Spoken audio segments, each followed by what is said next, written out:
It helps them to discover what they are supposed to discover, and if that is really the case, we have to really watch out for ourselves. Because if somebody is jubilating and happy for this book and promotes us, is that, and in fact, the very things we see are demonic and evil are mostly what, or those objects or those figures of people of that nature really jubilate of this book a lot. Yeah, you go among friends or people like that who are living that free life, as to say, the free life that I am thinking of right now, or I'm sort of propagandizing to see as something that God's will is, whatever the person you might be, what nature you might be, God willingly wanted you to be like that until God comes in and proves otherwise. It is how it will be. It does not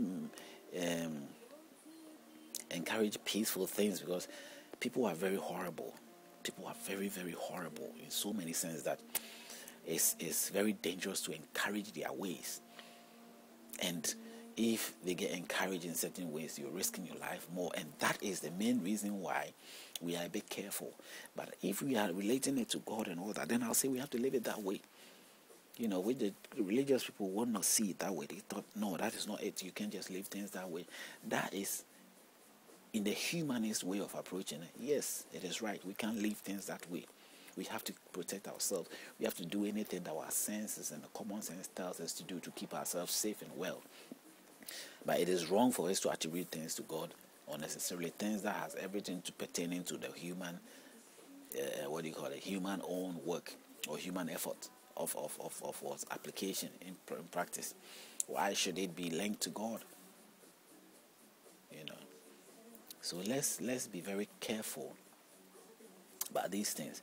As I'm saying, if you read this book carefully, you can see clearly that the writing is coming from somewhere else. The lapses and the missing out is too much. The writer was trying to dodge around or give some sort of dodgy things and trying to make a storyline sweet. Because truly, in our today life, people had to marry outside. It's not acceptable to marry a bloodly related thing. So it's a blunder. It's like the book is now presented somehow, and it was hard for it to be breaked at that point, and seeing Cain going to marry somewhere else. Even if Cain married somewhere else, what about Seth? Who did Seth marry? The son of Seth. If, let's say, Abel is dead, Seth was born, Cain went and married somebody else. Who did even Seth marry? If, let's say, I use marriage to say that who did Seth spend his life with to procreate? Seth, to keep the genealogy of what? Adam and Eve. Who? Can you tell me? Could you find out in the book? No. Why was it left out? It is necessary to be kept in there. If Abraham's own was kept there, if Lot's own, if Noah's own was kept there, then you must keep that one. We have to have that sequence. It is necessary to have known what it was, but it is deliberately being kept out. That is the issue, And they could have just fixed it and summarized it, fixed it there easily. From, it's like the pattern got stopped right after Seth and all that. All of a sudden we see we are having the story being blended with story like Cain meeting another people.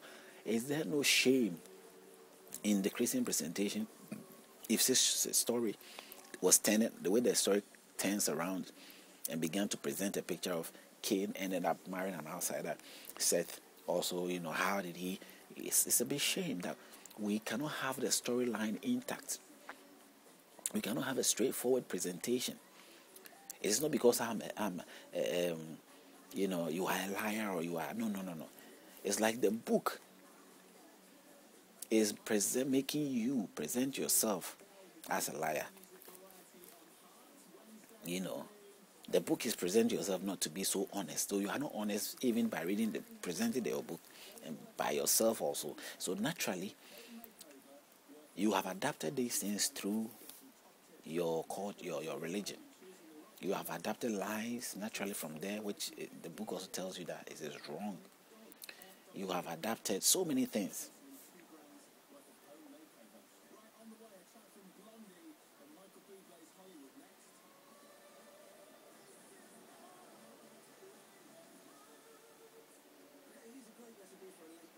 Life is very, very, life is ours to live life. It is it's our life, and we have to live it.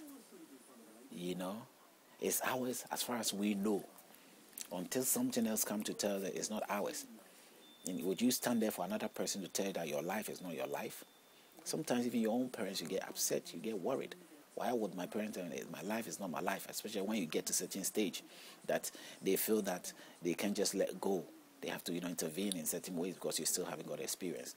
You get a bit worried, and you sort of reject them in so many sense. That idea happens as you grow up. You get to say you wouldn't want another person to want to take your life away from you. It is your life to live, and live it fully and happily as you want to live it. The limitations and distance are not coming from any, it's coming from the forces, the religious forces or spiritual forces that we have allowed into our lives. The different forces that we claim. And if you allow somebody to be the master and the ruler of your life, he's the principal of your life. If the Bible talks about principalities and demons, I don't see any principalities and demons anywhere. The principalities and demons is what I have allowed into my life. The principal demon or the principal spirit that I have allowed into my life, that is there in my life, and yet still I am suffering. Is there in my life, and yet still I am sick. Is there in my life, and yet still I am dying. Is there in my life, I'm being punished, capital punishment, whichever frustration I'm going through. There is no other devil anywhere. The experience, the demonic experience I'm going through is as a result of the doors I have opened, my heartly doors that I have opened to the religious, spiritual engagement I am into, or cultural engagement I'm into.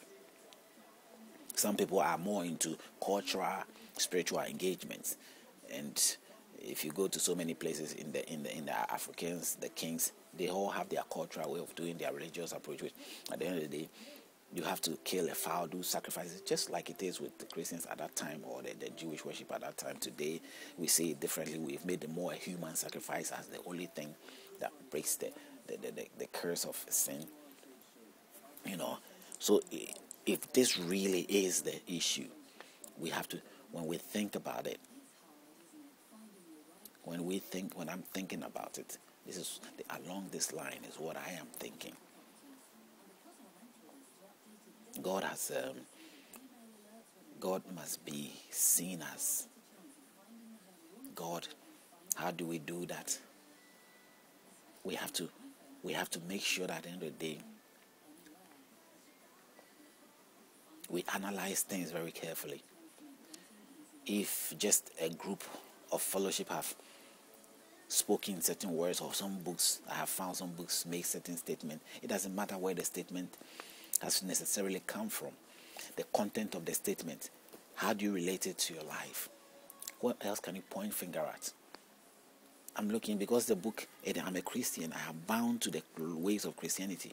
Even though I've not even probably even swore to the book and read through the books, I'm bound to these rules and regulations that if the very book is the production of the demon that I have to live with, I'll never be aware of it, because I have not allowed myself to exploit my own faith.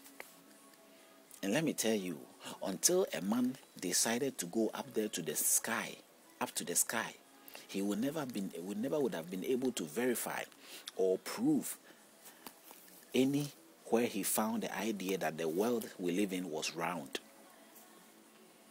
But until men decided to go outside of this earth, traveling to the skies, that's using the spaceship, and today's development or advancement took us to the space, then we were able to see that the earth that we live on was round. It would have been just a story, because who has gone outside to know? And so in the same procedure, if you want to know what Christianity is about, if you want to know what Islam is about, you need to go outside